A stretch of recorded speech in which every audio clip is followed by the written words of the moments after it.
Superstar Shakib খানের রোজার ঈদের মুভি বরবাদে যোগ দিলেন জনপ্রিয় অভিনেতা জাহিদুল ইসলাম। এই যে তার পাসপোর্ট, এবং তিনি তার ফেসবুক ভেরিফাই ফেসবুক আইডিতে সেটা তিনি নিশ্চিত করেছেন যে তিনি বরবাদের উদ্দেশ্যে রওনা দিয়েছেন। দেখুন প্রমাণ খুঁজছেন তো, এই দেখেন প্রমাণ। লেখা হয়েছে হ্যালো মুম্বাই, বরবাদ কামিং, আলহামদুলিল্লাহ। অর্থাৎ এর দ্বারা ক্লিয়ার যে তিনি বরবাদে যোগ দিয়েছেন, মানে তিনি অলরেডি হয়তো বিমানে রয়েছেন, খুব শীঘ্রই তিনি বরবাদে যোগ দিয়ে অভিনয় করবেন। তো খুব ভালো খবর এটা। বড় স্কেলে তার শুট হচ্ছে, খুব সুন্দরভাবে শুট হচ্ছে। তো দেখা যাক কতটুকু কি করতে পারে।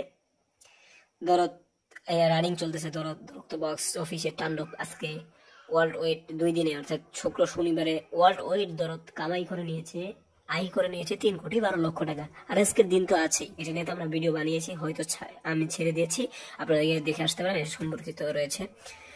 তো আপনারা আজকের ভিডিওটি এ পর্যন্তই। তবে আরেকটি কথা, আমি খুব শীঘ্রই বাল্বের সিজন 5 কে নিয়ে কিছু ভিডিও নিয়ে কিছু ওয়াশ, মানে সনি সাপ্রে ওয়াশ করার জন্য একটা ভিডিও নিয়ে আসছি খুব শীঘ্রই। তো ধন্যবাদ, আজকের ভিডিওটি এ পর্যন্তই।